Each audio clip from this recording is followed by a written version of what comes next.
नमस्ते, म डाक्टर दिपेन्द्र कार्की, एन्डोक्राइनोलोजिस्ट। आज एउटा एकदमै इन्ट्रेस्टिङ कुरा तपाईँहरूलाई सेयर गर्न गइरहेको छु। हाम्रो डायबिटिजको बिरामीहरू, मधुमेहका बिरामीहरूले चाहिँ कमनली एउटा ब्लड टेस्ट गर्दाखेरि गर्ने मिस्टेकको बारेमा चाहिँ तपाईँहरूलाई जानकारी गराउन गइरहेको छु।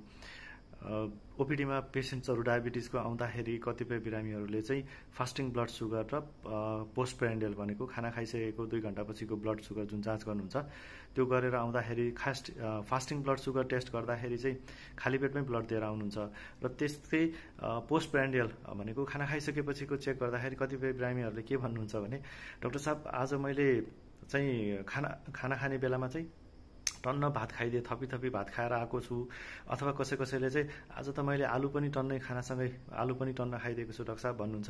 कसैले आज एक दुई हेरौँ न त भनेर डाक्टर साहब गुलियो दही पनि खाइदिए, अथवा कसैले चाहिँ जेरी खाइदिए, मिठाई खाइदिए, अनि त्यसपछि आज के ब्लड सुगरको रिपोर्ट आउँदो रहेछ त खानापछिको, त्यो टेस्ट गर्नलाई चाहिँ मैले यो टन्न खाएर चाहिँ टेस्ट गरेको डाक्टर साहब भनेर भन्नुहुन्छ।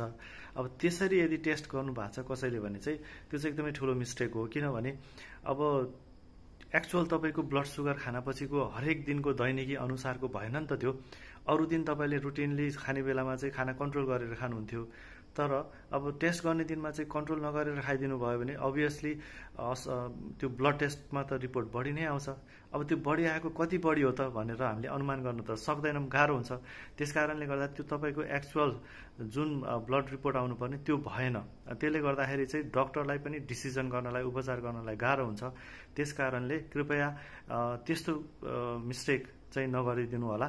तपाईँको डेली लाइफमा जसरी खानुहुन्थ्यो, जसरी तपाईँले सुगर कन्ट्रोल गर्नलाई जे कुराहरू अप्नाइराख्नु भएको थियो त्यही अनुसारै गर्नु होला, ताकि डक्टरलाई पनि ड्रग औषधिको एडजस्टमेन्ट गर्नलाई सजिलो हुन्छ हैन। त्यस्तै गरी अर्को एउटा कमन मिस्टेक कुनै बिरामीहरूले के गर्नुहुन्छ भने, फास्टिङ ब्लड सुगर टेस्ट गर्दाखेरि चाहिँ फास्टिङ ब्लड सुगर टेस्ट गर्नको लागि 8 देखि चाहिँ 12 घण्टा जति चाहिँ खाली पेट हुनुपर्ने हुन्छ हैन। त्यो बेलामा चाहिँ तपाईँको कुनै पनि खानेकुराहरू चाहिँ अथवा गुलियो पेय पदार्थहरू, खानेकुराहरू, सुपहरू केही पनि खान मिल्दैन। खालि क्लियर लिक्विड्स चाहिँ अलिअलि पानी मात्रै खान सक्नुहुन्छ, त्यो बाहेक चाहिँ केही पनि खान मिल्दैन।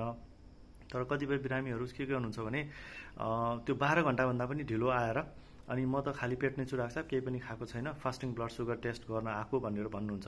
त्यसकारणले यदि त्यसरी 12 घण्टा पनि कटिसक्यो भने चाहिँ त्यतिखेरको फास्टिङ ब्लड सुगर चेक गर्दाखेरि चाहिँ त्यो एक्चुअल तपाईँको जे हुनुपर्ने ब्लड सुगर लेभल त्यो पनि आउँदैन। त्यसकारणले त्यो पनि मिस्टेक भयो, त्यस्तो नगरौँ। सकेसम्म चाहिँ 8 घण्टा खाली पेट भएको सबैभन्दा आइडियल राम्रो सिचुएसन भयो।